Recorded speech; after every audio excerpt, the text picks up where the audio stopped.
महात्मा ज्योतिबा फुले, छत्रपती शाहू महाराज आणि परमपूज्य डॉक्टर बाबासाहेब आंबेडकर यांच्या विचारांना मी वंदन करतो।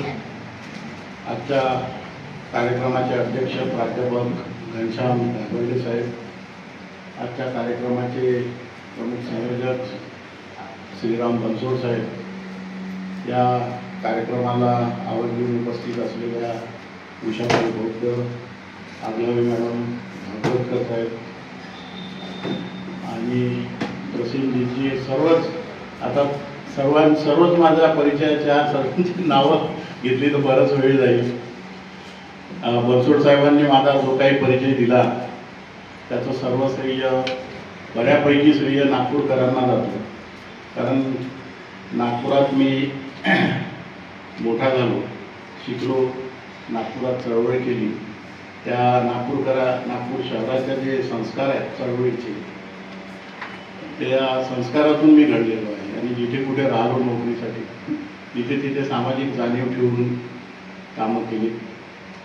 साहेबांचे आमचे काही विषयांवर चर्चा होत असतात, काही गोष्टी अशा असतात की त्या मग मी त्यांच्या खांद्यावर बंदूक ठेवून गोळी मारत असतो। त्यांना वाटतं की साहेबांनी चांगले मुद्दे दिले, पण त्यांना माहीत नसते की मी त्यांच्या खांद्यावर बंदूक ठेवून गोळी मारतोय, कारण काही मला लिहिता येत नाही। मी न्यायव्यवस्थेत होतो, न्यायव्यवस्था आपल्याला एवढं पेन्शन देतं तर काही मर्यादा पडतात, म्हणून मग न्यायव्यवस्थेचं काही लिहायचं असलं की साहेबांना मी सांगत असतो।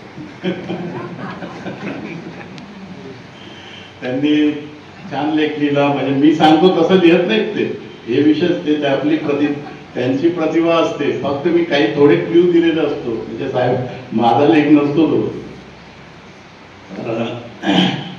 नागपुरात आल्यानंतर घरी आल्यासारखं वाटतं, खूप बरं वाटतं, म्हणजे टेन्शन खूप कमी असते बोलतानी वागतानी बाहेरपेक्षा। आजचा विषय आरक्षण, बौद्धांचं आरक्षण, वर्गीकरण आणि क्रिमिलेअर या विषयावर आपण उहापोह करूया। विषयाकडे जाताना थोडा ऐतिहासिक भाग करू। बाबासाहेबांची जी चळवळ आली, आता आपण इथे ही 364वी संगोष्ठी असल्यामुळे आपण 364 वक्ते ऐकले आहेत आणि अनेक तुम्ही स्वतः सुद्धा अभ्यासू आहात, त्यामुळे तुमचा चांगला अभ्यास आहे। प्राथमिक गोष्टी सांगायची गरज नाही, परंतु बोलण्यासाठी त्या सांगावं लागतात। तर बाबासाहेबांची जी चळवळ आहे तिला आपण आत्मसन्मान चळवळ म्हणतो, कारण इथल्या मृतप्राय माणसाला बाबासाहेबांनी जिवंत करण्यासाठी त्या क्लुप्त्या वापरल्या। बाहेर देशामध्ये राहून त्यांनी जो क्रांत्यांचा अभ्यास केला, कारण इथल्या माणसाला आपल्या अधिकाराची माहितीच नव्हती। पाण्याला हात लावायचा नाही हा आमचा अधिकारच नाही, मंदिरात जाऊ देत नाही, आमचं काही आम्हाला अधिकारच नाही, त्याला अधिकाराची स्वाभिमानाची जाणीव नव्हती, अस्मितेची जाणीव नव्हती, म्हणून त्यांनी एक कृती वापरली। त्यांनी महाडचा 14 तळ्याचा सत्याग्रह केला। 14 म्हणजे 14 धारा आहे त्याला, म्हणून त्याला चौदार म्हणतात। 14 म्हणजे टेस्टी नाही, 14 धारा आहे त्याला, तर तो ते आंदोलन केलं आणि आपल्या समूहाला, अस्पृश्य समूहाला, ज्यांना पाण्याला हात लावू देत नाही, त्यांना दाखवून दिलं की बघा तुम्हाला कसा विरोध होतो आहे, तुम्ही मानव आहे। नंतर काळाराम मंदिर सत्याग्रह केला आणि काळाराम मंदिर सत्याग्रहाच्या वेळी पण त्यांनी दाखवून दिलं की मानवतेच्या विरुद्ध वागणारी इथं कसाही समान व्यवस्था आहे। अशा रीतीनं आपल्यातला जो माणूस आहे तो त्यांनी जिवंत केला।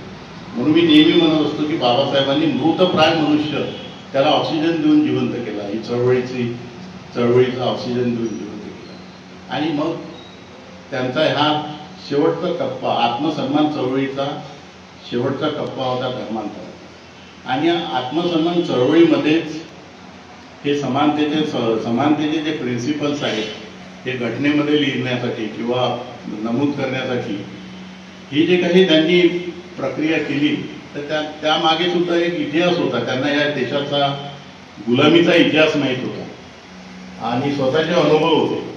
बाबासाहेबांचे जीवनातले अनेक कटू अनुभव तुम्हाला माहीत आहे। शाळेत जात होते त्यावेळी त्यांना शाळेत पाणी सुद्धा प्यायला मिळत नसायचं. एक शिपाई यायचा, त्यांना तहान लागल्यावर तो शिपाई नळ सोडायचा आणि बाबासाहेब ओंजळीनं पाणी प्यायचे. अशी परिस्थिती होती. 1903 पर्यंत आपल्या देशामध्ये अस्पृश्यांना न्यायालयामध्ये जाण्याचा अधिकार नव्हता, न्यायालयात प्रवेश नव्हता. 1903ला मुंबई उच्च न्यायालयाने एक सर्क्युलर काढलं. मग ते कसे जात होते सांगतो तुम्हाला. अस्पृश्य कसे न्याय मागायचे, तर अस्पृश्य व्यक्ती हा न्यायालयाच्या काही दूर अंतरावर उभा राहायचा आणि त्याचा जो वकील असायचा तो न्यायालयात जायचा आणि मग त्याला जे म्हणायचं ते न्यायाधीशाला सांगायचं आणि न्यायाधीशाचं म्हणणं अस्पृश्याला जाऊन सांगायचे लांब. मग ब्रिटिशांना हे प्रथा जरा वेगळी वाटली, हे काय आहे बा. मग त्यांनी एक मुंबई उच्च न्यायालयाने 1903ला एक सर्क्युलर काढलं की अस्पृश्यांना न्यायालयामध्ये जाण्याचा अधिकार राहील, परंतु त्यांनी सवर्णांना त्रास होणार नाही याची खबरदारी घेतली. आणि मग तेव्हापासून ते जायला लागले. आता बघा बरेच दिवसपर्यंत, आता माहित नाही पण मी न्यायाधीश असेपर्यंत न्यायालयात बरेचसे लोक चप्पल कुठं काढून जातात, बाहेर काढून ठेवायचे. तर ही परिस्थिती होती. आणि देशाचा इतिहास तर गुलामीचा माहीतच आहे. बाबर जेव्हा आपल्या इथं आला तेव्हा राणा संघाचं सैन्य होतं हिंदू राजाचं आणि सैन्य युद्धाच्या नियमाप्रमाणे एक फार मजेदार हे सांगतो तुम्हाला याची गोष्ट की 2 डोंगरावर बसायचे सैनिक, रात्रीच्या वेळेस युद्ध करत नसत. युनोचे जसे नियम आहे की नागरी वस्तीवर बॉम्ब हल्ला करायचा नाही, तसे तेव्हापासून ते काही संकेत होते की रात्रीच्या वेळी युद्ध करायचं. 2 पहाडावर 2 बसलेले सैनिक, राणा संघाचे जे हिंदू राजाचे सैनिक होते ते स्वयंपाक करायचे. अलग वेगवेगळ्या जातीचे लोक वेगवेगळा स्वयंपाक करायचे. तर त्या चुली असायच्या छोट्या छोट्या आणि बाबराचं सैन्य एका डोंगरावर. तर बाबराने आपल्या सरदाराला विचारलं कि ये आग आग क्या दिख रही हुई. तो सरदार म्हणतो, महाराज ये हिंदू राजा का सैनिक है और ये अलग अलग जाति के लोग अलग अलग खाना पकाते हैं. तो बाबरा ने विचारलं कि फिर क्या खाना भी अलग अलग खाते हैं. तो ते बोले हाँ महाराज वो खाना भी अलग अलग ही खाते हैं. तो बाबरा ने ऐसी चुटकी वाजवली, फिर तो जीत गए बोले. जो लोग एक जगह बैठ के खाना नहीं खा सकते वो बोले अपने को जीत नहीं सकते. आणि मग बाबराने जिंकलं. मोगल राज्य इथं 1200 पेक्षा जास्त वर्ष आपल्या इथं गुलामी या देशाला सहन करावं लागले. हे सगळा इतिहास बाबासाहेबांना आणि घटनाकारांना माहीत होता की इथलं जे मूळ कारण आहे ते जातीवादाचं आहे, जातीभेदाचं, विषमतेचं आहे. आणि म्हणून त्यांनी कलम 17 नुसार सगळ्यात आधी अस्पृश्यता नष्ट केली आणि समतेकडे जाण्यासाठी भारत स्त्री पुरुष समानता आणि इक्वॅलिटी बिफोर लॉ हे कायद्यापुढे सगळे समान हे तर तरतुदी केल्या. परंतु त्यांनी कलम 16(4) ची एक तरतूद केली की इथल्या मागासवर्गीयांना, जो सामाजिकदृष्ट्या मागास आहे, जो शैक्षणिकदृष्ट्या मागास आहे आणि ज्या समाजाचं नोकऱ्यांमध्ये, सरकारी नोकऱ्यांमध्ये प्रमाण कमी आहे, इनएडुकेट रिप्रेझेंटेशन, त्याला राखीव जागेची आरक्षणाची तरतूद. ही समानतेकडे जाण्याची तरतूद होती. त्यावेळी जेव्हा बाबासाहेब आरक्षणाची मागणी करत होते आणि तोही धागा म्हणजे महात्मा ज्योतिबा फुल्यांच्या हंटर कमिशनमध्ये जेव्हा बाबासाहेब फुल्यांनी मागणी केली होती की एकाच जातीचे लोक प्रशासनामध्ये असल्यामुळे इतर जातीच्या मनामध्ये न्यूनगंड निर्माण होतो असं ब्रिटिशांना त्यांनी सांगितलं होतं. त्यानंतर छत्रपती शाहू महाराजांनी 1902ला आपल्या राज्यामध्ये 50% आरक्षण सर्वांना दिलं, तेली, माळी, कुंभी, मराठा वगैरे या लोकांना. तोच धागा पकडून बाबासाहेबांनी घटनेमध्ये तरतूद करण्यासाठी त्याची जी पूर्वबांधणी सुरू होती आरक्षणाच्या मागणीची, तर त्यावेळी चित्रमय जगत नावाचा एक पेपर निघायचा, वर्तमानपत्र. त्या संपादकानं बाबासाहेबांवर टीका केली होती की हे त्यावेळी समता संघ होता बाबासाहेबांचा, समता समाज संघ. तर हे म्हणजे यांचा समता समाज संघ आहे, त्याच्यात ते श्रीधरपंत टिळकही होती, यांचा टिळकांचा मुलगा वगैरे, आणि हे स्वतःच विषमता पसरवतात, आरक्षण मागतात. तर बाबासाहेबांनी त्याला उत्तर दिलं होतं की सुदृढ माणूस आणि आजारी माणूस, तर आजारी माणसाच्या दुरुस्तीसाठी तंदुरुस्तीसाठी त्याला पौष्टिक खाद्य द्यावं लागेल, अशा रीतीचे त्यांनी उदाहरण देऊन बाबासाहेब म्हणाले की हे आरक्षण जे आहे हे समतेसाठी आहे, ही विषमता समतेसाठी आहे. म्हणून आपल्याला त्यांनी सरकारी नोकऱ्यांमध्ये जा असे 3 वेळा उपदेश केले. सरकारी नोकऱ्यांमध्ये जा व मोक्याच्या जागा पटकवा. बाबासाहेब म्हणाले की ब्राह्मणांचं महत्त्व यासाठी आहे की ते सरकारी नोकऱ्यांमध्ये आहे. जो समाज सरकारी नोकऱ्यांमध्ये असतो त्या समाजाची ऊर्जिता अवस्था असते. आता आपले प्रायव्हेट नोकऱ्यामध्ये, कंपन्यांमध्ये आणि उद्योगांमध्ये आपली लोक आहेत, तो त्याचाच भाग आहे, म्हणजे आपल्या प्रगतीचाच तो भाग आहे. पण त्यांचं लॉजिक काय होतं यामागे की जेव्हा आपला हा समाज प्रगती करेल, नोकऱ्यांमध्ये जाईल, तेव्हा समता येईल, आणि ती समता आणण्यासाठी त्यांनी हा आपल्याला मार्ग दिलेला होता. कारण बरेचदा आपल्याही माणसांना असं वाटतं की बाबा हे आरक्षणामुळे कशी काय समता येईल, विषमता निर्माण होते म्हणून सगळ्यांना बरोबर द्या, असं आरक्षणवादी लोक पण बोलायला लागले. बौद्धांना आरक्षणाचा मुद्दा नाही, आता काही आरक्षणाची गरज नाही, त्याने भेदाभेद होतो असं एक काही लोक म्हणतात. म्हणजे बाकी लोक म्हणतात विरोधक, आरक्षणाचे विरोधक, तसंच तेही बोलतात. पण मुद्दा हा असा असतो की जशी तुमची प्रगती होईल तसा जातीवाद कमी होईल. आज जो काही थोडाफार जातीभेद कमी झालेला दिसतो, किमान स्पृश्यभेद तरी कमी झाला, स्पर्शभेद, तर तो कशामुळे झाला? ते लोक सुधारल्यामुळे झाला का? त्यांनी आपली मनोवृत्ती बदलली म्हणून झाला का? नाही. आम्ही शिकलो, आमचं राहणीमान सुधारलं, आम्ही पुढे गेलो म्हणून जातीभेद कमी झाला. आणि हे बाबासाहेबांचं लॉजिक होतं, हेच टार्गेट होतं त्यांचं, आणि म्हणून हे आरक्षण दिलं.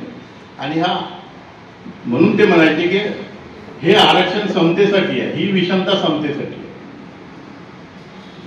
असं ही मागणी करत असताना त्यांनी शिक्षणाचं पण आरक्षण, शिक्षणाची पण तरतूद दिली करून ठेवली. म्हणजे शिष्यवृत्तीची जी तरतूद आहे ती सुद्धा बाबासाहेबांनी 1942ला केली. त्याचं एक बाबासाहेबांच्या जीवनात त्यांनी जे अनुभवला कटू अनुभव तो सांगतो की बाबासाहेब जेव्हा अमेरिकेला शिकत होते त्यावेळी त्यांची स्कॉलरशिप संपली होती आणि मग त्यांना परत इथे अमेरिकेत 2 वर्ष राहायचं होतं. तर सयाजीराव गायकवाडांना ते पत्र लिहायचे किंवा मला 2 वर्ष वाढवून द्या.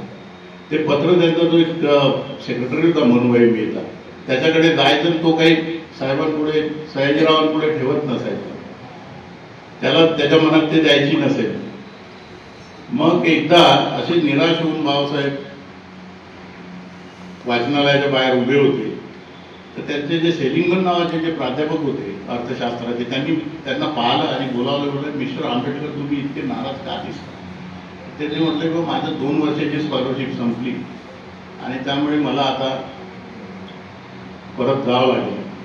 त्यांनी म्हटलं यू कम टू माय चेंबरला बोलावलं आणि त्यांना एक शिफारस होता पत्र लिहून दिलं की सयाजीराव गायकवाडांना की तुमच्या देशातला अत्यंत हुशार विद्यार्थी आमच्या इथे शिकत आहे, तो शिकून तुमच्या इथे जर आला तर अर्थव्यवस्थेला फायदा होईल, तो अत्यंत हुशार विद्यार्थी आहे अर्थशास्त्राचा, त्याची स्कॉलरशिप वाढवून दिली त्यावेळी, आणि ती स्कॉलरशिप रिटर्न बेस होती.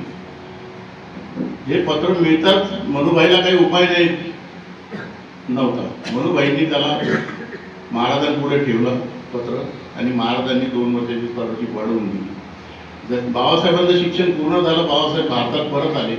परत आल्यानंतर मनुभाईला जेव्हा माहीत पडलं की हे वापस आले आहेत, तर बाबासाहेबाला लगेच त्यांनी पत्र लिहिलं की शिष्यवृत्तीचे पैसे परत द्या. बाबासाहेबांनी उत्तर दिलं की बाबा मी आता झालेलो आहे, मी देईल तुमचे पैसे. परत पत्र पाठवलं की तुम्ही पैसे देत नसाल तर तुमच्या विरुद्ध केस करू. बाबासाहेब म्हणले मी काही गुरव्या स्वभावाचा नाही आहे, मी मागे पण आलेलो होतो, पण मला राहू दिलं नाही. माझ्या फाईल्स फेकून दिल्या जात होत्या, दुरून फेकायचे, माझ्याकडे राहण्याची व्यवस्था नाही झाली. मी परत आता देईल, इथं पर तुम्हाला काय करायचं ते करा. त्याला आला राग मनुबाईला.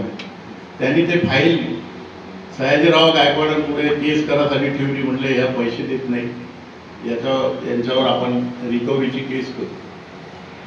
सयाजीराव गायकवाडांनी बघितलं, म्हटले हे पैसे भीमराव रामजी आंबेडकर यांना शिक्षणासाठी दिले, त्यामुळे ते परत घेण्याचा प्रश्नच येत नाही, असं म्हणून त्यांनी त्या फाईलला राऊंड मारला आणि फेकून दिली पाहिजे.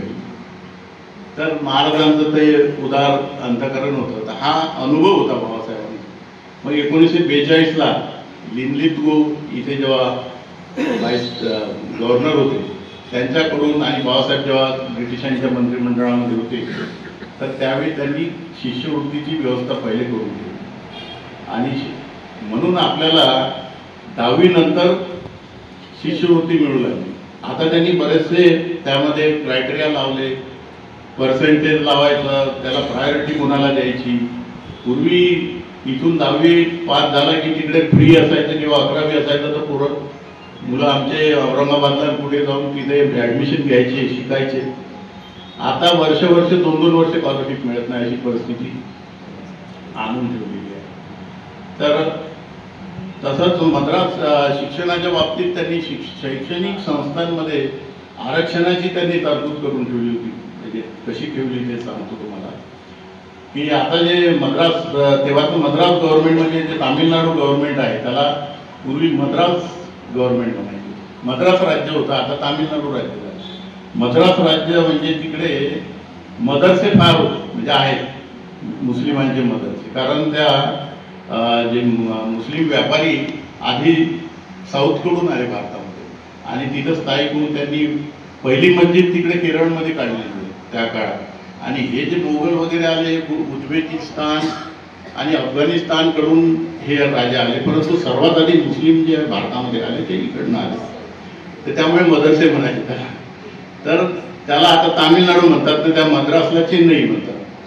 तर तामिळनाडू सरकारने म्हणजे मद्रास सरकारने एक GR काढला होता की अनुसूचित जाती जमाती आणि OBC विद्यार्थ्यांना शैक्षणिक संस्थांमध्ये आरक्षण राहील.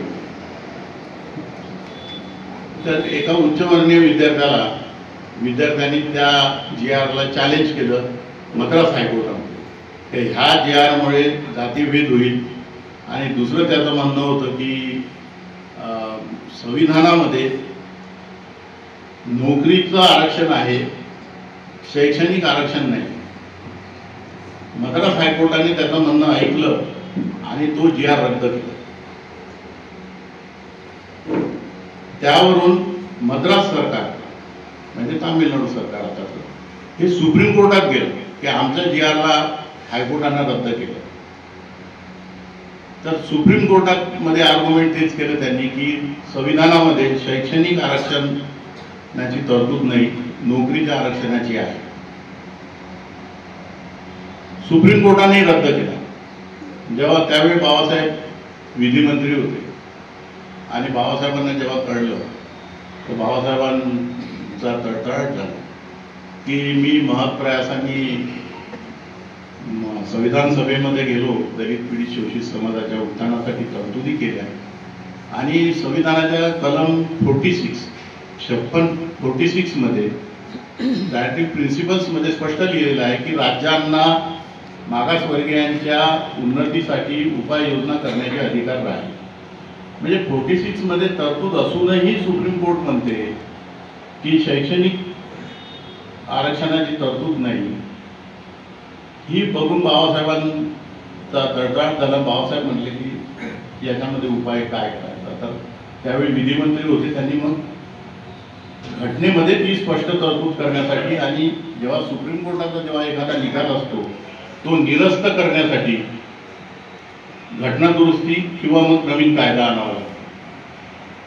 तर बाबासाहेबांनी पहिली घटना दुरुस्ती, ज्या बाबासाहेबांनी घटना लिहिली त्यांनीच पहिली घटना दुरुस्तीचं विधेयक संविधान लोकसभेमध्ये ठेवले, आपल्या संसदेमध्ये ठेवलं. आणि 15(4) कलम 15(4) तरतूद त्यांनी शैक्षणिक सोयी सवलती राज्यांना देण्याचे अधिकार देण्यासाठी ते विधेयक मांडले. त्यावेळी जे विरोधी खासदार होते ते म्हणले, मिस्टर आंबेडकर, तुम्ही या घटनेचं मंदिर बांधलं आणि तुम्हीच ते तोडताय, तुम्हीच ते पाडताय. तर बाबासाहेबांनी मोठं मार्मिक उत्तर दिलं, म्हणजे मंदिर मी जरूर बांधलं, पण पुजाऱ्यांना जर घाण केली तर कोणी साफ करायचे होते. आणि ते पहिलं घटना दुरुस्ती विधेयक त्यांनी मंजूर केलं आणि त्यामुळे शैक्षणिक आरक्षण हे लागू झालं. म्हणून आज तुम्ही आम्ही जे दिसतो आहे की शैक्षणिक क्षेत्रात इंजिनिअरिंग, मेडिकल आणि प्रत्येक क्षेत्रात पदवीला, मला सुद्धा LLBला आरक्षणामध्येच मिळालं होतं इथे लॉ कॉलेजला ऍडमिशन.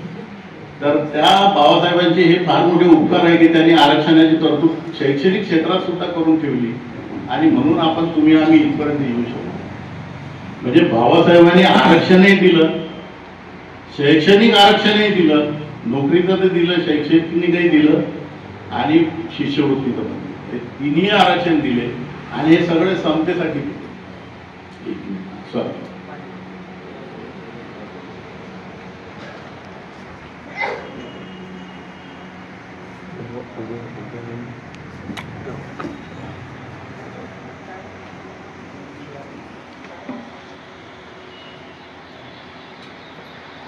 आता आपण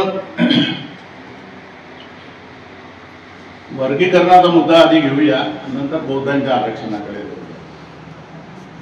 तर हेट्रोजिनियस आणि होमोजिनियस हे काय आहे हे थोडं 1 मिनिटात समजून घेऊ.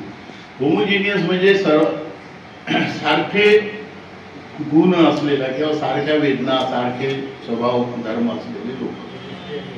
तर हा जो अस्पृश्य समाज आहे, हा सगळा बौद्ध, मातंग, महार, चर्मकार हा जो काही आहे तो होमोजिनियस आहे असं म्हणून त्यांना शेड्यूल कास्टमध्ये घेतलं. तर त्याचा इतिहास असा आहे की 1931ला हटन नावाच्या ब्रिटिश अधिकाऱ्यांनी एक सर्वे केलेला होता की हे अस्पृश्य कोण आहे, आणि त्यामध्ये ह्या जाती अस्पृश्यांची निवड करण्यासाठी त्यांनी 9 निकष लावले होते. त्यामध्ये असे थोडक्यात निकष असे होते की अशी कोणती जात आहे की ज्यांच्याकडे ब्राह्मण पूजेला जात नाही, अशा कोणत्या जाती आहे की ज्यांचा स्पर्श ब्राह्मणांना आणि इतर वर्गाला चालत नाही, अशा कोणत्या जाती आहे की ज्यांना पाणवठ्यावर पाणी भरून दिल्या जात नाही, अशा कोणत्या जाती आहे की ज्या गोमांस खातात. हे असे 10 निकष होते. त्या निकषामध्ये ज्या जाती बसल्या त्यांना मार्जिनलाइज क्लास म्हणून त्यांनी वर्गीकृत केलं होतं J.S. हटननी 1931. तर हे जे त्यांनी निकष लावले ते होमोजिनियस ग्राउंडच्या आधारे लावले. तेच होमोजिनियस ग्राउंड होते की यांचा स्पर्श चालत नाही आणि म्हणून त्यांना अस्पृश्य मार्जिनलाइज क्लास केलं. आणि मग जेव्हा बाबासाहेबांनी गोलमेज परिषदेमध्ये आरक्षणाची मागणी केली आणि 1930 ते 32च्या दरम्यान आणि 1935ला जेव्हा भारत सरकार कायदा गव्हर्नमेंट ऑफ इंडिया ऍक्ट झाला त्यावेळी त्यांनी या वर्गाला मार्जिनलाइज कास्टला शेड्यूल कास्टचं रिझर्वेशन दिलं. त्या government of India schedule caste order 1936 या नावाचा एक आदेश काढला. त्या आदेशामध्ये हे लिस्ट जे आहे ती शेड्यूल कास्ट म्हणून त्यावेळी जोडलेली होती. आणि तेव्हापासूनच मग जेव्हा कॉन्स्टिट्यूशन लागू झालं भारत, जेव्हा संविधान निर्मिती होत असताना काही खासदारांनी म्हटलं होतं की बा हे जे तुम्ही शेड्यूल कास्ट, शेड्यूल ट्राईब आणि ओबीसीची यादी करता तर ती म्हणतात तरतूद करता, तर त्याची यादी जी आहे ते तुम्ही संविधानात जोडावी. तर ओबीसीचा तर काही प्रश्न नव्हता, ते आयडेंटिफाय झालेलेच नव्हते, त्यांची यादी नव्हती. SC ST ची यादी होती. तर बाबासाहेब म्हणाले की ही यादी जर आपण संविधानामध्ये जोडली तर ते संविधान फार मोठं होईल, म्हणून आपण हे राष्ट्रपतीकडे काम सोपवू. आणि मग त्यांनी राष्ट्रपतीकडे हे काम सोपवलं. 26 जानेवारी 1950ला संविधान लागू झाल्यावर आपल्या इथे ती यादी होती, परंतु ती गव्हर्नमेंट ऑफ इंडिया ॲक्टची होती. त्यामुळे भारत सरकारचे अनुसूचित जाती जमाती म्हणून अधिकृत केलेले लोक नव्हते. तर ते ऑगस्ट 1950ला कॉन्स्टिट्यूशन शेड्यूल कास्ट ऑर्डर 1950 या नावाने ती यादी घोषित करते. Constitution schedule caste order 1950. तर ती यादी जी आहे ती JS हटननी जी यादी बनवली होती मार्जिनलाइज कास्टची, जी यादी गव्हर्नमेंट ऑफ इंडिया ॲक्टला जोडलेली होती, तीच यादी तिकडे घेण्यात आली, कारण ती होमोजिनियस होती. आणि मग 50 पासून ह्या सवलती सुरू झाल्या. आणि दरम्यानच्या काळामध्ये बाबासाहेबांच्या प्रेरणेने, बाबासाहेबांच्या उपदेशाने जो वर्ग पुढे गेला त्या वर्गाप्रती काही वर्गाला हेवा वाटू लागला आणि ते असे म्हणू लागले की आमच्या अधिकारावर यांनी हनन केलं, आमचे हक्क आम्हाला पुढे जाऊ दिले. आणि त्यांनी मग वर्गीकरणाची मागणी केली. तिकडे साऊथमध्ये केली, आपल्या इथे केली, तिकडे पंजाब आणि हरियाणामध्ये सगळीकडे. त्यांचं दुखणं हे की यांनी आम्हाला पुढे जाऊ दिलं. आता हा जो आंबेडकरी समाज आहे जो थोडा पुढे गेलेला दिसतो, त्यांनी मेहनत किती घेतली याचा कोणी विचार करत नाही. तुम्ही आम्ही आज इथं कार्यक्रम करतो, पण थोडं मागं पडून बघितलं, आम्हाला सवय नाही आहे आमच्या जास्त इतिहास पाहायची, पण इतके काबाड कष्ट केलेले आहे प्रत्येकानं की एका 10x10च्या रूममध्ये 10 लोक तिथं मिलिंद कॉलेजला राहतात. 5-5, 10 किलोमीटर पायी जाऊन शाळा शिकले, रिक्षा चालवून शिकले, काम करून, मजुरी करून. म्हणजे फार कमी लोक सदन किंवा शेतकरी असतील, बाकी मॅक्झिमम लोकांनी काबाड कष्ट किती केले, तेव्हा कुठे हा दिवस आलाय याचा विचार त्यांना नाही. फक्त यांनी आम्हाला पुढे जाऊ दिलं. आणि प्रेरणा होते बाबासाहेबांच्या बुद्धाच्या, पण पुढे जाऊ दिलं नाही असं म्हणणं चुकीचं आहे. आज महाराष्ट्रामध्ये जो बौद्ध समाज आहे अनुसूचित जातीमधला तो 8% आणि नोकऱ्यामध्ये 5.40%. अजूनही 3% कमी आहे. मग कोणाच्या नोकऱ्या घेतल्या की कोणाच्याच नोकऱ्या घेतल्या नाही. परंतु माझं असं एक ॲनालिसिस आहे किंवा हे बऱ्याच दिवसाचा जाती जातीमध्ये जो हेवेदावे चालतात त्यातला हा भाग आहे. आणि त्याला काही लोकांनी, ज्यांना इथं भांडणंच नेहमी अपेक्षित आहेत, काही वर्ग असे आहे की त्यांना इथं 2 जातीचे भांडणं असली की खूप असं आसुरी आनंद होतो, वा वा, त्या वर्गाने अजून तिथं पेटवून दिलं आणि यांनी आपली वेगळी मागणी केली आणि ती पूर्णही करून घेतली. पण ही बाब बाबासाहेबांच्या विचारांच्या विरुद्ध आहे. संविधानिक मूल्यांच्या, बाबासाहेबांच्या विचारांच्या मूल्यांच्या विरुद्ध आहे. बाबासाहेब काय म्हणायचे की सर्वांनी एक, म्हणजे अनुसूचित जातीचेच नाही तर अनुसूचित जाती जमाती संपूर्ण बहुजन समाज एकत्र राहावा, ही बाबासाहेबांची भूमिका होती. सोनलाल शास्त्रींनी ऑगस्ट 1956ला बाबासाहेबांना विचारलं होतं किंवा धर्मांतर करतो आपण, तर त्यावेळी मग आपल्या सवलती जातील तर कसं करायचं, आपण अस्पृश्यांकडून सवलती घेतलेल्या आहे. तर बाबासाहेब म्हटले की आपण धर्मांतरानंतर चर्मकार मातन सर्व बौद्ध होऊ आणि आपण आरक्षणासाठी लढा देऊ. कांगडे फडणवीसच्या पुस्तकामध्ये 12व्या व्हॅल्यूमध्ये पेज नंबर आठवत नाही त्याच्यामध्ये आहे. म्हणजे बाबासाहेबांची भूमिका अनेक ठिकाणी की सगळ्या अस्पृश्यांनी एकत्र राहावं, त्यांना एक समाज बनवायचा होता. गोलमेज परिषदेमध्ये मागणी केली तर काही नुसत्या महारांसाठी केली तर त्यांनी सर्व समाजासाठी केली. सायमन कमिशन पुढे कधीही त्यांचं तर एका ठिकाणचं असं वक्तव्य आहे की मी म्हणजे तुम्ही हे करू नका बा, महार समाजाला सगळ्यांना घेऊन चाला, असे कान टोचणे द्यायचे. त्यांचा हेतू होता सर्वांना मिळून एक प्रबुद्ध भारत बनवण्याचा, प्रबुद्ध समाज बनवण्याचा होता. याच्यामध्ये वर्गीकरण झाल्यामुळे पहिला फटका जो बसतो तो वैचारिक बसतो, म्हणजे बाबासाहेबांच्या भूमिकेला तडा जाणे, हा एक महत्वाचा त्याच्यामध्ये झालेला आहे. दुसरा, जो बंधुभाव निर्माण व्हायला पाहिजे, आजपर्यंत एकमेकाच्या अन्याय अत्याचारासाठी धावून जात होते, तिथे सुद्धा म्हणजे दुबळी पडण्याची शक्यता आहे. आणि तिसरं म्हणजे आता जो ABCD अ ब ग वर्ग होता, तर अ वर्गवाल्याचं म्हणणं राहील की आम्हाला नोकऱ्या कमी आहेत, नोकऱ्यात नाही. आता शेवटचा क नंबरवर येईल हा बौद्ध थोडासा पुढे गेला. पहिल्यांदा अ ब साठी राखीव राहील आणि शेवटी याच्यासाठी राखीव राहील. ह्या जागा भरल्यावर याचा नंबर कधी लागायचा? एका गावामध्ये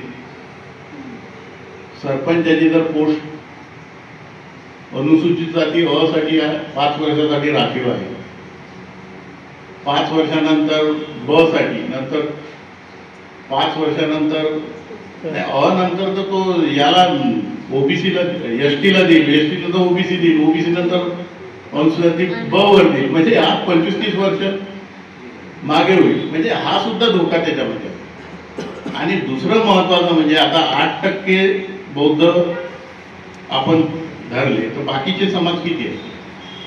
मातंग समाज 3%, चर्मकार 2%. मग या 13%मध्ये 8% जर बौद्धाला मिळालं तर 5%मध्ये बाकीच्या समाजाने काय करायचं याचा विचार त्यांनी केला का? 13%मध्ये सर्वांना सामावून घेतलं जात होतं. तर अशा परिस्थितीमध्ये वर्गीकरणाचा हा जो निर्णय आहे हा एक तर संविधानाच्या विसंगत आहे. म्हणजे बाबासाहेबांनी त्यावेळी ते 7 जणांचं त्या जजमेंट जे झालं 1 ऑगस्ट 24ला, तर त्यावेळी 7 न्यायाधीश होते सुप्रीम कोर्टाचे. त्यामध्ये बेला त्रिवेदी नावाच्या एक जज होत्या, त्यांनी त्या वर्गीकरणाला विरोध केलेला होता. तर तो विरोध करत असताना तिने बाबासाहेबांचं संविधान सभेतलं वाक्य कोट केलेलं होतं.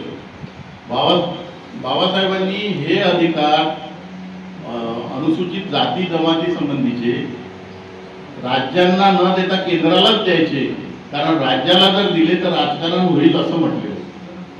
आणि या आधी ज्या 2 केसेस झालेल्या होत्या, पंजाब सरकारने एक केस टाकली होती, कर्नाटकची केस होती, तर ते सुप्रीम कोर्टाने नाकारलं होतं त्यांचं आधी. नंतर त्यांनी लार्जर बेंच तयार केला. तर ते नाकारताना तेच म्हटलं होतं की हे अधिकार हे केंद्र सरकारला आहे 341 कलमान्वये, राज्यांना अधिकार नाही, हेच म्हटलेलं होतं. परंतु जुनं जजमेंट बदलवून लार्जर बेंच करत असताना त्या न्यायाधीशांनी त्यामध्ये 6 एका बाजूनी आणि 1 एका बाजूनी त्यांनी ते वर्गीकरणाला अधिकृत केलं. आणि बेला त्रिवेदींनी एवढं छान बाबासाहेबांचं वाक्य कोट केलं. मी अनेकदा या विषयावर बोलताना त्यांचं खरोखर अभिनंदन करतो. आणि ज्यांनी कोट करायला, ज्यांनी बाबासाहेबांचे विचार चालू करायला पाहिजे होती त्यांनी केलेले. तर आणि त्या जजमेंटमध्ये क्रिमिलेअरचा काही विषयच नव्हता. तर क्रिमिलेअर लावा म्हटलं, साहेबांनी तर जास्तच लिहिलं क्रिमिलेअर बाबत. 400 पानाचं जजमेंट आहे ते माझ्याकडे आहे. तर क्रिमिलेअरची संकल्पना अशी आहे, त्यांनी म्हटलं त्या जजने की एका पिढीने जर आरक्षण घेतलं तर दुसऱ्या पिढीला देऊ. आता एका पिढीनं घेतलं म्हणजे त्याच्या वडिलांनी घेतलं, तर त्याच्या मुलाला त्यांनी प्रामाणिकपणे दिलं का हाही एक मुद्दा आहे.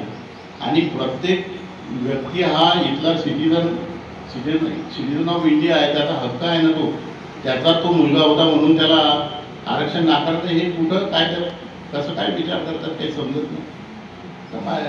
आता काही पालक कसे असतात सांगतो. एक अचल बिडवाई नावाची एक केस झाली, 4-5 केसेस झाल्या, गौरी म्हणून पण एक केस, की हे नवरा बायकोचे भांडणं झाले का तो मुलं पत्नीकडे असेल तर तो पती काय करतो, त्यांचे कास्ट सर्टिफिकेट काढायला डॉक्युमेंटच देत नाही. आणि आता जो कायदा आहे अनुसूचित जाती जमाती ओबीसी यांना प्रमाणपत्र देणे आणि वैधता तपासणे कायदा. त्या कायद्यामध्ये अशी तरतूद आहे की वडिलांच्या आधारे वडिलाच्या डॉक्युमेंटच्या आधारे कास्ट सर्टिफिकेट द्या. आईच्या डॉक्युमेंटच्या आधारे कास्ट सर्टिफिकेट दिलं जातं. भारतीय संविधानात कलम 14 स्त्री पुरुष समानता दिली, पण ही विषमता जी पुरुष सत्ताक जी पद्धती आहे ती टिकवून ठेवण्यासाठी अजूनही कायम आहे. आणि आमच्या महिला कार्यकर्त्या ज्या आहेत, महिलांच्या हक्कासाठी लढणाऱ्या, त्या सुद्धा या विषयाकडे गांभीर्यानं बघत नाही. मी अनेक महिलांना सांगत असतो कार्यकर्त्यांना, त्यांच्या स्त्री पुरुष समानतेच्या कल्पना काही वेगळ्याच आहेत की नवरा स्वयंपाक करू लागला की झाली स्त्री पुरुष समानता.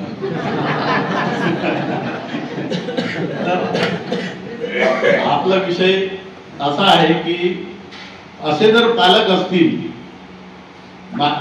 एक नागपूर खंडपीठाने छान जजमेंट दिलं आणि अचल बिळवाई या मुलीला ओबीसी होती ती, तिला आईच्या डॉक्युमेंटच्या आधारे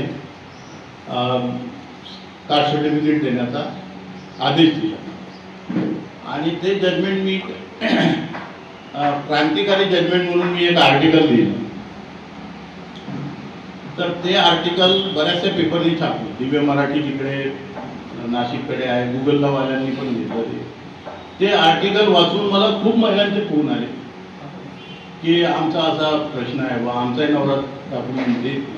पुऱ्या पालकांचे आले, आमच्या मुलीचा हा प्रश्न आहे, भावाचे आले, आमच्या बहिणीचा असा प्रश्न आहे, तो डॉक्युमेंट देत नाही, कास्ट सर्टिफिकेट काढू देत नाही. एका मुलीचा रडत फोन आला, ग्रॅज्युएट होत आहे फायनलला, पण बाप सर्टिफिकेट देत नाही, आई विभक्त असल्यामुळे. तर मग मी आईचा हक्क नावाचा एक व्हॉट्सअप ग्रुप आणि एक संघटन केलं छोटंसं, आणि बरंचसं पत्रव्यवहार केला गव्हर्नमेंटला की बाबा आईच्या पण दाखल्यावरून सर्टिफिकेट देण्यात यावे. त्यांनी सगळ्यांनी हो म्हणतात, पण करत कोणी काही म्हणजे झालं नाही. एकदा युवती काँग्रेस म्हणून जे आहे राष्ट्रवादीचं होतं, त्याच्यामध्ये मला लाईव्ह बोलावलं होतं त्यांनी. सुप्रिया सुळेंनी पण ते ऐकलं होतं. तर त्यावेळी त्यांच्या कार्यकर्त्यांनी मला आश्वासन दिलं की खूप छान मुद्दा आहे बा, आम्ही सोडवू, पण ते काही सोडवलं नाही. कारण हा वर्ग कमी आहे आणि काही मत मिळत नाही, निवडून येण्याचं काही कामाचं नाही. आमच्याकडे हे अशी भावना आहे ना. तर मुद्दा हा योगायोगाने निघाला. मुद्दा असा होता की असे जर बाप असतील, पालक असतील, तर त्याच्या मुलाला स्कॉलरशिप रिझर्वेशन द्यायचं नाही क्रीमी लेअर म्हणून, तर कितपत योग्य आहे. आणि आता सध्या 8 लाखाची क्रीमी लेअरची मर्यादा आहे. 8 लाख कोणाचा पगार नाही, साध्या शिपायाचा पगार 8 लाख रुपये. आपल्या प्रायमरी शाळेच्या शिक्षकाचा पगार 1 लाख रुपये. मग तो एक शिक्षक म्हणून लागला किंवा साधारण नोकरीवर लागला, तर त्याचा मुलगा त्याच्या पुढच्या, आता इव्होल्युशनचं जे मी बघतो की ज्यांच्याकडे काही व्यवस्था कमी आहे आर्थिकदृष्ट्या, तो नर्सिंग, ITI, काही काही कुटुंब मोठ्या पोस्टला जातात, पण शक्यतो तिथे सेटल होतात. आणि जे पुढं आले तर ते मग त्याच्या पुढच्या पोस्टला पाठवतात, ते तिकडे पाठवत नाही.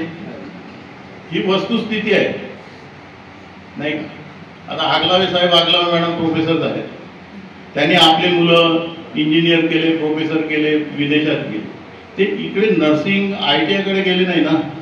म्हणजे हा समोर गेलेला वर्ग मागच्या वर्गाचा काही अधिकाराचं हनन करतो किंवा त्याचं नुकसान करतो असं फारसं काही दिसत नाही मला. आर्थिक म्हणजे तशीही संविधानामध्ये आर्थिक तरतूद नाहीच आहे. म्हणजे बाबासाहेबांनी ही तरतूद करताना सामाजिक दृष्ट्या मागास वर्ग हाच एक निकष लावला. त्यांनी आर्थिक निकष, त्यावेळी पण दशरथ पाटलासारखे श्रीमंत लोक होते, तिकडे बरेचसे लोक श्रीमंत होते आपल्या समाजामध्ये, पण त्यांनी तो निकष लावला. राजाभाऊ खोबराकडे होते,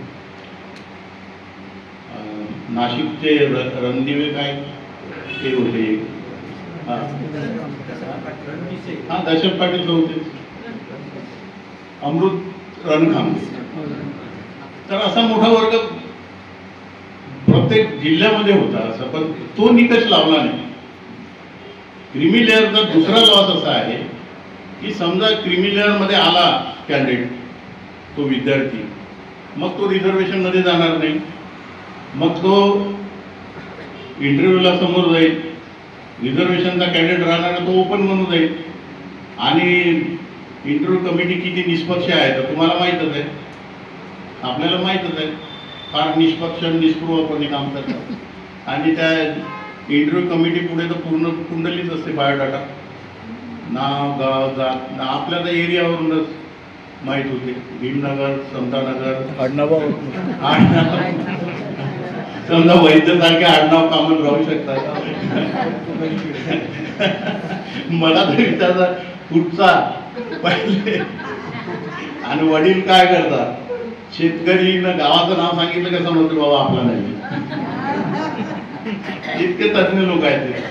तर हा ओपन मध्ये जर गेला 8 लाखाच्या वरवाला तर त्याला तिकडे कुठंच भटतात, त्याला सिलेक्शन. आज आरक्षण असल्यामुळे एक हमी आहे, किमान महाराष्ट्रामध्ये 13 लोक जातील, नाही केंद्रामध्ये 15% जातील.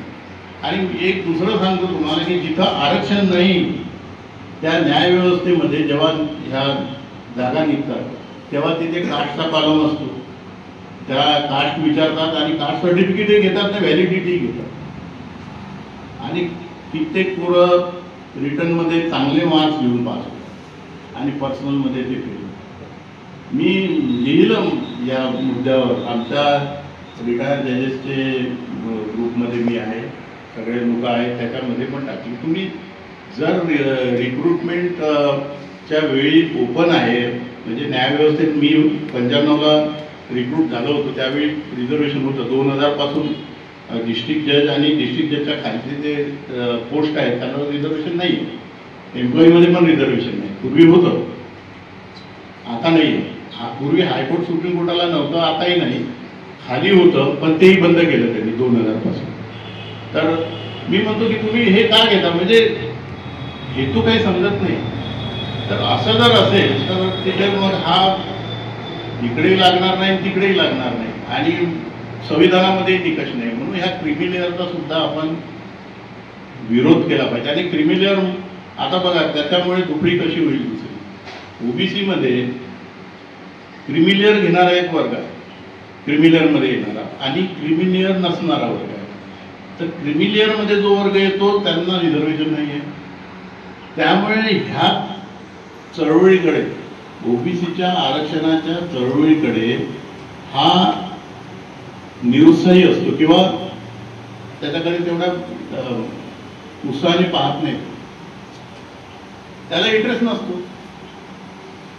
जो घेणार आहे तो आपण म्हणतो ओबीसी चळवळ फोफावत का नाही, रस्त्यावर का येत नाही. पण हे एक कारण मी शोधलं त्याचं. तर बराचसा जो ज्याला काही मिळणारच नाही आरक्षण, जो क्रीमी लेअरमध्ये आलेला आहे तो त्या आरक्षण घेणाऱ्याच्या प्रति उदासीन आहे. तसाच प्रकार आपल्या इथं होतो. जो घेणारा वर्ग आहे तो आरक्षण घेणाऱ्याच्या प्रति ज्याला मिळणार नाही तो उदासीन असतो. आणि ह्या चळवळीला सुद्धा त्याचा सेटबॅक बसू शकतो आपल्या. तर हे सगळं बाबासाहेबांच्या विचारांच्या विरुद्ध आहे, संविधानाच्या विरुद्ध आहे. हा आपण सर्वांनी गंभीरपणे विचार केला पाहिजे. तर स्वामी आहे.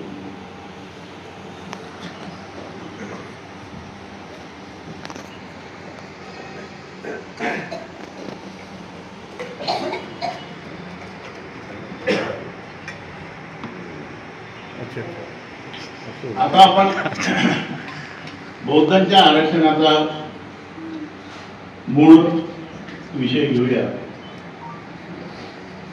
की मी म्हटलं आत्मसन्मान चळवळ बाबासाहेबांची. धर्मांतर हे आत्मसन्मान चळवळीचाच एक भाग होता. आणि धर्मांतरानंतर 15 ऑक्टोबरला बाबासाहेबांनी म्हटलं की तुम्ही आरक्षणाची चिंता करू नका, आरक्षण माझ्या पोटात. ज्यावेळी धर्मांतर केलं त्यावेळी हिंदू आणि शिखांना अनुसूचित जातीचं आरक्षण मिळत होतं, बौद्धांना आरक्षण मिळत नव्हतं. हिंदू धर्माचे जे लोक आहेत, ज्या जाती आहेत, त्यांनाच आरक्षण मिळत होतं. त्याचंही एक 2 मिनिट त्याचंही कारण सांगतो की पूर्वी मुस्लिमांना, ब्रिटिश काळापासून मुस्लिमांना आणि ख्रिश्चनांना आरक्षण मिळत होतं. संविधान सभेमध्ये एक अल्पसंख्याक समिती होती. त्या समितीमध्ये असं ठरलं, बाबासाहेबांनी सांगितलं की आमची जी परिस्थिती आहे ही यांच्यापेक्षा बिकट आहे, आम्हाला आरक्षणाची अधिक गरज आहे. तर त्या अल्पसंख्याक परिषदेमध्ये, समितीमध्ये वल्लभभाई पटेल होते. त्यांनी दिलजमाई करून यांना समजून सांगितलं तर ख्रिश्चन आणि मुस्लिमांनी आरक्षण घेण्याचं नाकारलं.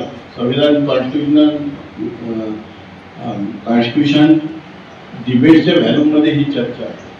तर ते ख्रिश्चन बांधव काही म्हणतात ना, आम्हाला आरक्षण दिलं नाही किंवा मिळत नाही, तर त्या डिबेटमध्ये हे आहे. त्यांनी स्वतः सांगितलं की आता आम्ही मेन स्ट्रीम मध्ये राहतो, आणि मुस्लिमांनी पण सांगितलं. आणि त्यामुळे मग त्यांचं आरक्षण त्यांना दूर ठेवण्यासाठी हे विशेष अशी तरतूद करावं लागेल. हे अनुसूचित जातीचं आरक्षण देताना सुरुवातीला फक्त हिंदूंना मिळेल ही तरतूद करण्याचं कारण काय होतं? ही तरतूद घटनेत नव्हती, हे घटनेमध्ये नाही आहे ती तरतूद. ती तरतूद कॉन्स्टिट्यूशन शेड्यूल कास्ट ऑर्डर 1950 नंतर राष्ट्रपतींनी तो काढला, त्याच्यामध्ये केली. पण त्यावेळी बाबासाहेब विधिमंत्री होते. बाबासाहेबांची सही वगैरे काही नाही, त्याच्यावर राष्ट्रपतीचीच आहे. पण बाबासाहेब, त्यामुळे आपण समजू शकतो की 50 पासून बाबासाहेब 56 पर्यंत होते, त्यांनी ऑब्जेक्शन घेतलं नाही, म्हणजे ते होते त्यामुळे. तर त्यांचं टाळण्यासाठी मग स्पेसिफिक त्यांना हिंदू करावं लागलं. समजलं ना मी काय म्हटलं? की त्यांनी नाही म्हटलं, मग त्यांना टाळण्यासाठी तो स्पेसिफिक शब्द टाकला. आणि मग काही शीख जमाती होत्या, त्यांची मागणी होती, मग शीख शब्द टाकला 56. म्हणजे हिंदू आणि शिखांना अनुसूचित जातीच्या सवलती मिळत होत्या. हे क्वालिफिकेशन होतं धर्माचं. बाबासाहेबांनी 1956 धर्मांतर केल्यानंतर बौद्धांना आरक्षण नव्हतं, पण बाबासाहेबांना खात्री होती की हे मिळून जाईल. कारण त्यांचं जे पूर्वीचे जे भाषण आहे की आपण धर्मांतरानंतर सवलती घेऊ, त्यांनी व्हॅल्यू 20 जो रायटिंग अँड स्पीचेसचा खंड 20 पेज 200 ला एक भाषण येतात, भाषण किंवा निबंध लेख आहे तो. त्यामध्ये ते म्हणतात की धर्मांतरानंतर आरक्षण मिळेल, धर्मांतरासाठी आरक्षणासाठी हिंदू राहणं गरजेचं नाहीये. आणि त्यांनी त्यामध्ये आदिधर्मी, म्हणजे पंजाबचे जे आदिधर्मी आहे त्यांचं आणि रामदासीचं उदाहरण दिलं की आदिधर्मी जे आहे ते पूर्वी चर्मकार होते. त्यांनी आदिधर्म नावाचा एक धर्म स्वीकारला आणि ब्रिटिशांना सांगितलं की आमची जनगणना आता आदिधर्म नावाने करा. ब्रिटिशांनी ते ऐकलं. तसंच रामदासी किंवा कबीरपंथी हे जे आहे हे काही जाती नाही आहे, तर हे पंथ आहेत, त्यांनाही आरक्षण मिळतं. तर त्यांना खात्री होती. आणि अनुसूचित जातीची जी व्याख्या आहे कलम 366 पोट कलम 24 मध्ये, त्यामध्ये कोणाला आरक्षण मिळतं? एखाद्या जातीला किंवा वर्गाला आरक्षण मिळतं. तर या अर्थानं त्यांना आत्मविश्वास होता की हा जो धर्मांतरित बौद्ध आहे, हा वर्ग आहे, याला आरक्षण आपण देऊ असं त्यांना वाटत असावं. त्यांनी पीपल्स एज्युकेशन सोसायटीच्या बायलॉग मध्ये 1945 ला ते बायलॉग आहे, त्याच्यामध्ये Buddhist converted from schedule caste असा वर्ड आहे, त्यांना त्यांच्या संस्थेमध्ये आरक्षण राहील अशी तरतूद केली. म्हणजे Buddhist converted from schedule caste हा एक वर्ग असू शकतो, हे त्याच्यामधून आपल्याला कंट्रोल होतं. मग आपल्या इथल्या चळवळीने, म्हणजे रिपब्लिकन पार्टीच्या 57च्या पहिल्या अधिवेशनामध्ये बौद्धांना अनुसूचित जातीचं आरक्षण द्यावं म्हणून मागणी झाली. नंतर आंदोलनं झाली आणि त्या आंदोलनामुळे 1960ला महाराष्ट्र सरकारने बौद्धांना बौद्ध म्हणून आरक्षण मिळालं. त्यांनी एक जातीचा नमुना केला की अमुक व्यक्ती ही पूर्वी महार होती, आता कन्व्हर्टेड बुद्धिस्ट आहे, किंवा 37 नंबर टाका, he was 37 now he is converted Buddhist, त्याला आरक्षण मिळालं. महाराष्ट्रापुरता हा विषय संपलेला होता, सुटला होता. त्याला चॅलेंज केलं होतं, कारण 341 कलमाप्रमाणे केंद्र सरकारलाच अधिकार असतात. परंतु महाराष्ट्र सरकारने जी हिंमत केली, कारण केंद्र हे फेवरेबल नव्हतं. नेहरूंकडे जेव्हा शिष्टमंडळ गेलं यांचं खासदारांचं आरपीआयच्या रिपब्लिकन पार्टीच्या, तर त्यावेळी नेहरूंना त्यांनी विनंती केली, बाबा तुम्ही केंद्रामध्ये आरक्षण द्या अनुसूचित बौद्धांना. तर नेहरूंनी विचारलं म्हणे की और कितने लोग बुद्धिस्ट होने वाले हैं. तर एका खासदारांनी म्हटलं म्हणे की आसमान में जब बादल आते तो कितना पानी बरसेगा कोई बता सकता नहीं. हे वाक्य ऐकून नेहरूला आला राग, नेहरून ते कागद फाडून टाकले. म्हणजे अशी परिस्थिती होती. म्हणून यशवंतराव चव्हाण आणि दादासाहेब गायकवाड ह्या मंडळींनी मिळून महाराष्ट्रापुरतं आरक्षण मिळवून घेतलं. त्याला चॅलेंज केलं होतं एका गोपाळकृष्ण चव्हाण नावाच्या पोलीस इन्स्पेक्टरने की राज्यांना अधिकार नाही, तर त्याचं काहीतरी प्रमोशन मागे पडत होते. तर मुंबई उच्च न्यायालयाच्या 3 जजेसचा बेंच होता, लेंटिन नावाचे चीफ जस्टिस होते. त्यांनी राज्यांनी दिलेलं आरक्षण, महाराष्ट्र राज्यांनी बौद्धांना दिलेलं आरक्षण बरोबर आहे म्हटलं, कारण त्यांच्यावरचा अस्पृश्याचा जो डाग आहे तो अजूनही निघालेला नाही, अशी वर्डिंग आहे. आता त्याला शिक्कामोर्तब झालं मुंबई उच्च न्यायालयानं दिल्यानंतर. त्याला राज्याला अधिकार होते की नाही हा विषयच राहिला नाही. मग मुंबई उच्च न्यायालयाने त्याला कन्फर्म केलं. पण केंद्र सरकारमध्ये मात्र बौद्धांना अनुसूचित जातीचं आरक्षण नव्हतं. मग अनेक आंदोलन झाले. एक शिष्टमंडळ मोरारजीभाईला जेव्हा भेटायला गेलं तेव्हा मोरारजीभाई म्हटले होते, तुम्हाला बुद्ध व्हायचं कोणी सांगितलं. आणि त्याच्यावरून एवढं आंदोलन झालं की आमच्या वर्धेला अशोक वाघमारे नावाचे पॅन्थर होते आणि एक लोहकरे नावाचे होते भीमराव, त्यांनी चप्पल फिरकावली होती त्याच्या पोलीस स्टेशन समोर. म्हणजे रागच तेवढा होता. मी नाशिकला एक कार्यक्रम घेतला आणि त्यांना बोलावून सत्कार केला होता.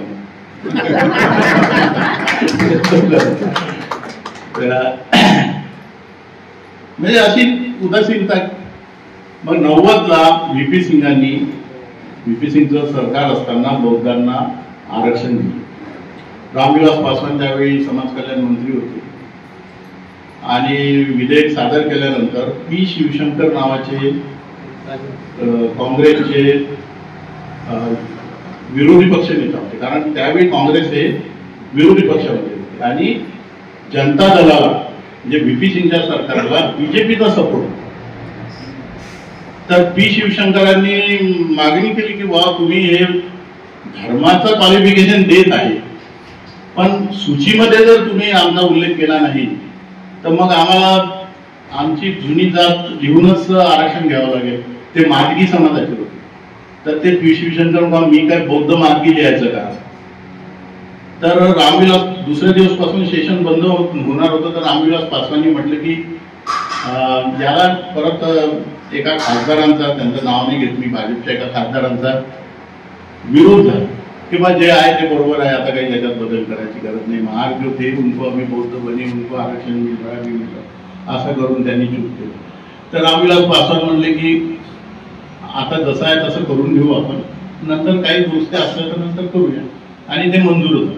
दुसऱ्या दिवसपासून सेशन संपलेलं होतं. रामविलास पासवानांना वाटलं की इतक्या दिवसाचं मागणी आहे, समजा छोट्याशा गोष्टीनं जर वाटलं तर पुढचं सेशन होईपर्यंत मध्ये काय घडेल काय सांगता. नंतर मग सगळ्यांना आपल्याला असं वाटलं की बौद्धांना आरक्षण मिळालं. मला स्वतःलाही वाटलं आता काही प्रॉब्लेम नाही.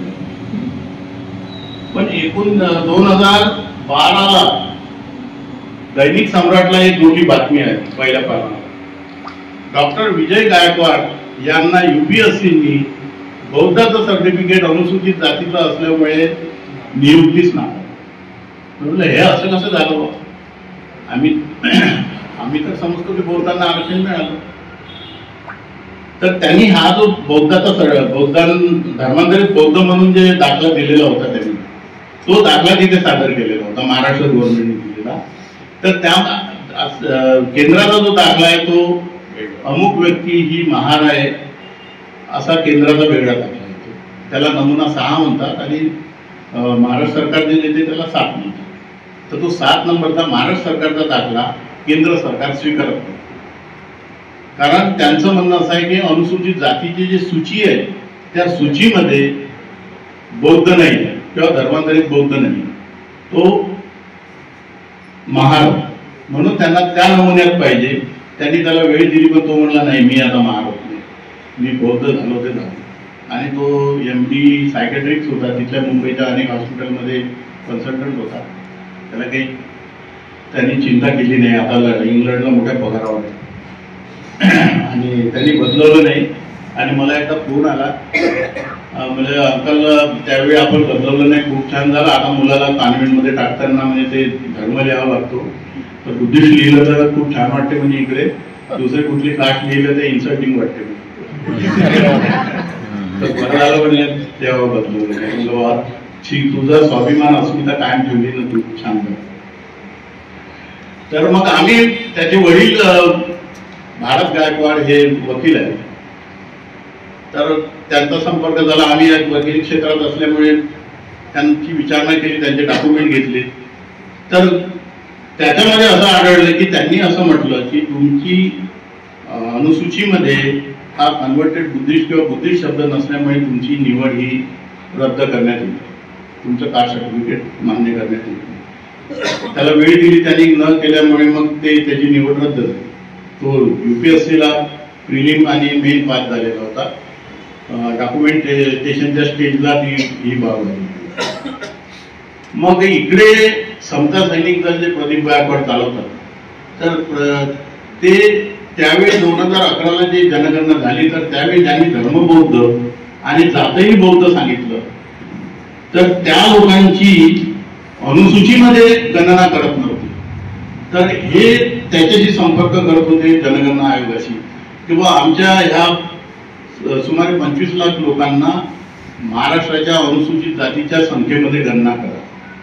तर ते उत्तर असं देत होते की बौद्ध जे आहे हे अनुसूचीमध्ये नाही आहे, म्हणून तुमची मागणी आम्ही मान्य करू शकतो. आणि दुसरं त्यांनी गणना करतानाच सांगितलं की जे लोक आपला धर्म बौद्ध आणि जातही बौद्ध सांगतील, जात अनुसूचीमधली जात सांगणार नाही म्हणजे माळ सांगणार नाही, त्यांची गणना अनुसूचित जातीमध्ये करू नये असं त्यांनी आपल्या प्रगणकांना पत्र दिले होते. त्याची कॉपी होती. मग मी अभ्यास केला आणि बघितलं की अनुसूचीमध्ये काय फक्त जातच जाऊ शकते का, तर अनुसूचित जातीची जर आपण व्याख्या वाचली तर त्यामध्ये वर्ग सुद्धा जाऊ शकतो. आणि मग बुद्धिस्ट कन्व्हर्टेड जो आहे ही काही जात नाही, हा काही धर्म नाही, तर हा एक ग्रुप आहे. हा जो सोशली बॅकवर्ड आहे, एज्युकेशनली बॅकवर्ड आहे, पूर्वा 6वीच्या महार कम्युनिटीतून निर्माण झालेला एक ग्रुप आहे. हा ग्रुप ऑफ द पीपल आहे. Buddhist converted from schedule caste काही कास्ट नाही, धर्मही नाही. आणि वर्ग जो आहे तर 366-24 प्रमाणे जो वर्ग किंवा जात अनुसूचीमध्ये असते त्यांना आरक्षण मिळते अनुसूचित जातीवर त्या नावाने. आणि हे करता येते, नव्यानं टाकता येते. आणि जातींचा आता समावेश, तामिळनाडू मधल्या 7 जाती होत्या, त्यांना त्यांचं जुनं नाव आवडत नव्हतं.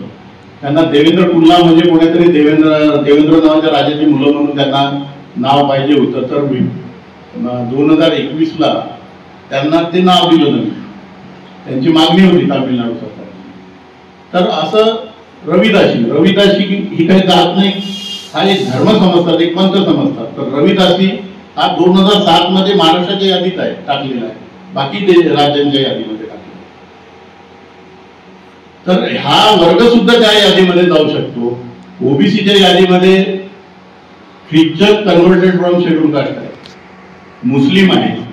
म्हणजे Buddhist converted from schedule caste हा वर्ड जर तिथे आला तर आपल्याला मार लिहायची गरज नाही. पडणार नाही आणि ज्यांनी बौद्ध म्हणून सांगितलं स्वाभिमान्यांनी त्यांची सुद्धा गणना अनुसूचित जातीच्या संख्येमध्ये होईल. तर मग ही मागणी आम्ही पुढे केली. ही मागणी करत असताना मग काही लोक एक आज व्हॉट्सअपला एक चांगलं वाचलं मी, माझं आडवी गेली चालते पण माणूस आडवा नाही गेला पाहिजे. अरे तुला आज तो बहुत अच्छा मिळाली. तर अशी गंमत खूप जणांनी म्हणले काय बौद्ध काय जात आहे का, त्याला कसं काय याच्यामध्ये टाकता. आणि आता जनगणना आली तर आता धर्म बौद्ध आणि जात महार लिहिल्याशिवाय अनुसूचित जातीमध्ये त्याची नोंद होणार नाही. तर आता चांगले चांगले म्हणायला लागले की आता आपण महार लिहायला पाहिजे, महार लिहा, ते महार लिहा, चांभार लिहा, हे तर आधीपासून चालूच आहे. पण मी त्यांना म्हणत होतो की अरे बाबा ही नौबत येऊ नये, आपण कन्व्हर्टेड बुद्धिस्ट हा त्यामध्ये शब्द आणण्याचा प्रयत्न करा. पण आमच्या माणसांना कायद्यामध्ये बदल होतो याचा आत्मविश्वासच नाही किंवा माहितीच नाही, आणि माझ्यासारख्यानं सांगितलं तर त्याचा ऐकायचं, उलट त्याला म्हणत आहे का जात आहे का हे आहे. तर याच्यामुळे ही मागणी आम्ही मोठ्या प्रमाणात केली. काही राजकुमार बडोले मंत्री असताना मी बौद्ध विवाह कायदा समितीमध्ये होतो. त्या मीटिंगमध्ये असताना आम्ही हाच विषय चर्चा करायचो. त्यांना सांगायचो बडोले, त्यांना पटलं होतं हे बरोबर आहे की लिस्टमध्ये आल्याशिवाय होणार नाही. त्यांच्या अधिकाऱ्यांनी त्यांना म्हणे हे आणायची गरज नाही, आपला नमुना त्यांनी स्वीकारला तर काम होऊन जाईल. मग मला म्हणे बा आम्ही हे करतो. म्हटलं ठीक आहे. त्याचा अधिकारी होता एक, तो म्हणे तुम्ही किती मागणी केली शेवटी आमच्याकडेच येणार आहे. अरे बोलताय तिकडे, ठीक आहे. हे गेले तिकडे 5-7 जण दिल्लीला कामकोल. त्या मंत्र्यांनी त्या केंद्र सरकारने त्यांना म्हटलं की आम्ही तुमचा नमुना स्वीकार शकत नाही, तुम्ही यादीमध्ये नसल्यामुळे तुमची मागणी आम्ही पूर्ण करू शकतो. शेवटी ती मागणी पूर्ण झाली नाही. आता मुद्दा असा आला आहे की स्वाभिमानानं आम्ही बौद्ध लिहितो, बौद्ध सांगतो, कारण आमची अस्मिता जागृत झालेली आहे. आता काही गावांची परिस्थिती सांगतो. माझं स्वतःचं गाव आहे वर्धा जिल्ह्यामध्ये. तिथे बौद्धांची 450 लोकसंख्या आहे. 450 पैकी 60 लोकांनी धर्म बौद्ध जात महार सांगितलं आणि बाकीच्या लोकांनी धर्म बौद्ध आणि जातही बौद्ध सांगितलं. त्यांची गणना ही ओपन मध्ये झाली. ही परिस्थिती सगळ्या ग्रामपंचायतमध्ये आहे. तिथे पुरेशी लोकसंख्या अनुसूचित जातीची नसल्याने ज्या रमाई घरकुल योजना आणि दलित वस्ती सुधार योजना ह्या 60 लोकांची संख्या गृहीत धरून घेतली आणि राखीव जागा होत्या पूर्वी 2, नंतर 1 झाली, आता एकही राखीव जागा नाही. अनेक ग्रामपंचायतमध्ये अनुसूचित जातीसाठी राखीव जागा रद्द करण्यात आल्या. कारण काय सांगतात की तिथे अनुसूचित जातीचे लोक नाही, कारण त्यांनी बौद्धच नाही. हा एक प्रश्न हे सूचीमध्ये न आल्यामुळे निर्माण झालेला आहे. दुसरं आता जे वर्गीकरण आहे, आता वर्गीकरणामध्ये त्या प्रत्येक जातीच्या लोकसंख्येच्या प्रमाणामध्ये त्याला टक्केवारी मिळाला मध्ये. मग आता ही जबाबदारी आपल्यावर आहे, सामूहिक जबाबदारी आहे की बाबा जे काही पूर्वसंगीचे महार आताचे जे धर्मांतरित बौद्ध आहेत त्यांना 8% वर्गवारीमध्ये मिळावं. वर्गवारीला आधी विरोध केला, ते जुमानले नाही, त्यांचं जास्त ऐकलं जाते. राज्य सरकार, न्यायालय सर्व त्यांच्या बाजूने आहे. तुमच्या बाजूने कोण आहे? तुमच्या बाजूने एवढंच आहे की तुमची लोकसंख्या जास्त दाखवून जास्तीत जास्त आपल्या पत्रात पाडून दे. मग या पार्श्वभूमीवर मी मग नंतर म्हटलं, म्हणजे माझं आधी पण म्हणणं नव्हतं, जेव्हा केव्हा केंद्र सरकारच्या नोकऱ्यांमध्ये सिलेक्शन होतं मुलांचं किंवा केंद्राच्या शैक्षणिक संस्थेमध्ये, तेव्हा हा जेव्हा प्रॉब्लेम येतो मला पूर्ण कॉन्टॅक्ट करतात की आता मावळ तालुक्यातला एक मुलगा होता, त्याचं रिझर्व्ह बँकेला सिलेक्शन झालं, त्यांनी महाराष्ट्राचा जो धर्मांतरित बौद्ध आहे तो आरक्षणाचा नमुना दिला, तर रिझर्व्ह बँकेने तो नाकारला. मला हे चालत नाही. मला फोन केला, सर कसा करू, मला बदल दे और नौकरी कर, महार का मिळता तो ले ले, मैं बोलता उसको. मावळला गेला, तो द्यायला तयार नाही. त्याला म्हटलं अरे पहिलंच तू चुकीचं दिलं, त्याला थोडं पिंच केलं. एका मुलाचा, गरीब मुलाचा नोकरीचा प्रश्न आहे, दिलं त्यांनी. ITI ला सिलेक्शन होतं, ऐन वेळेवर ते दुसरं मागतात. कल्याणवरून साकोलीला जावं लागलं त्या मुलाला बदलवायला वेळेवर. 2 दिवसाचा वेळ असतो ऍडमिशन. मी म्हणतो बदलवून टाका, फाईल म्हणजे नोकरीवर घ्या. म्हणजे बाबासाहेबांचं जे म्हणणं होतं की तुम्ही सरकारी नोकऱ्या करा, उन्नती करा, ऊर्जितावस्थेकडे जा. आणि जी आता जो कायदा आहे, रूल ऑफ द लॉ, कायद्याप्रमाणे आपल्याला वागणं भाग पडतं. बरेचदा ब्रिटिश सरकार होतं, ब्रिटिशांचे कायदे सर्व भारतीयांना मान्य होते का? नव्हते, पण मजबुरीनं मान्य करावं लागत होतं.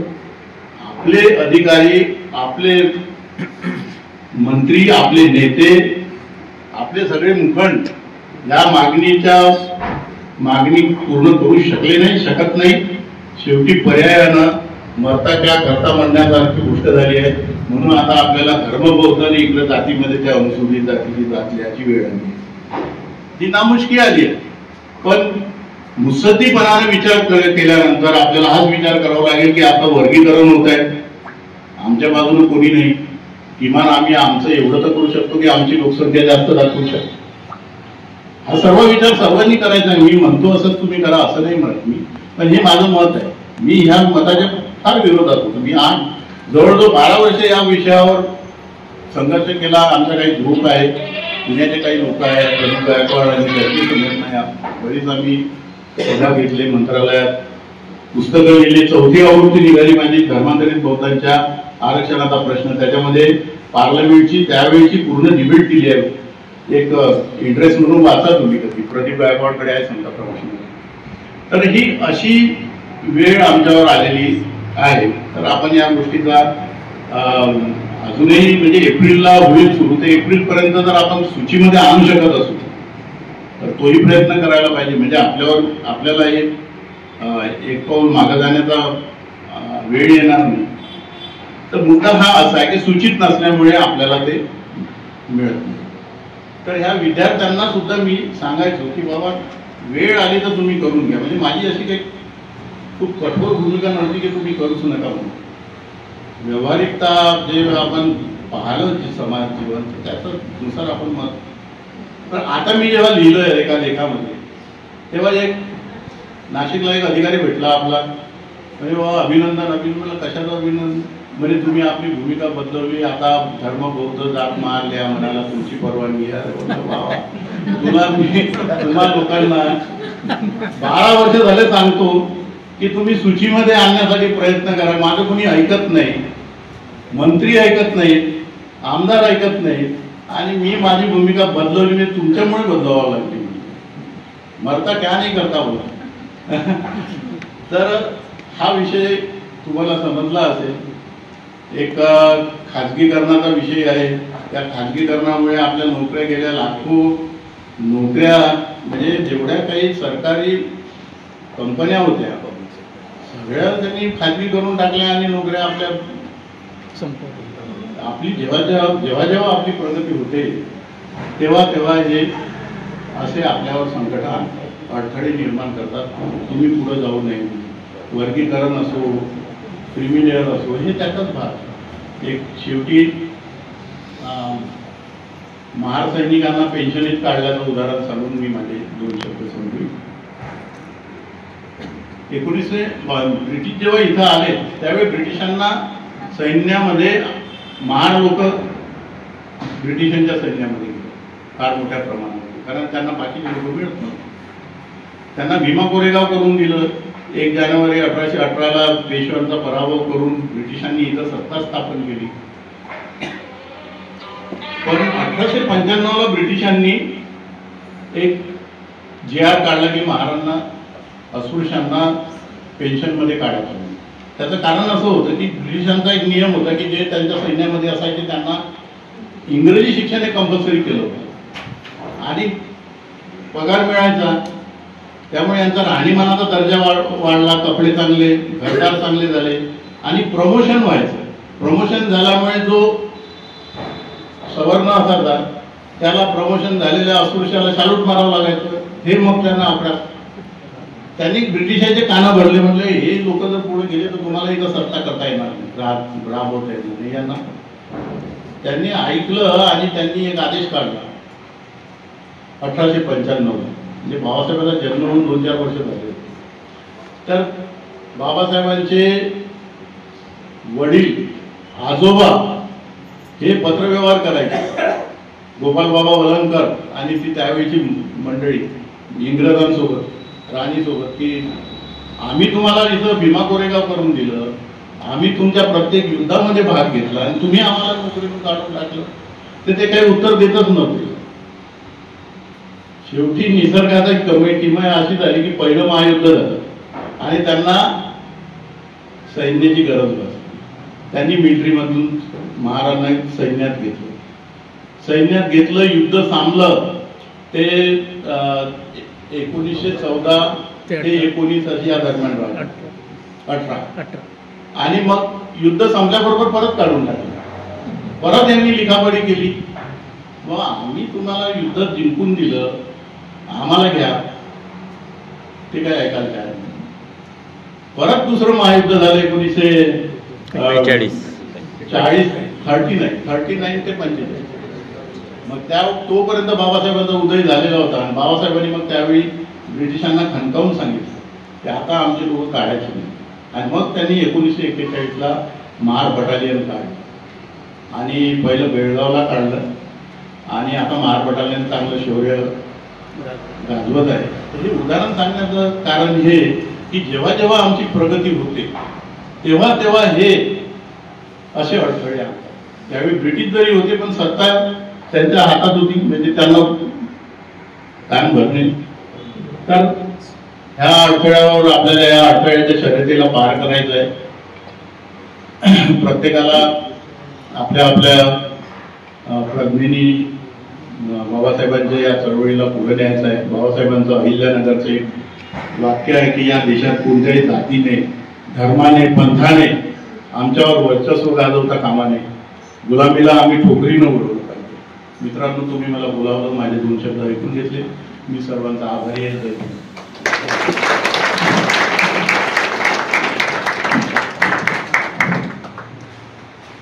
धन्यवाद सर.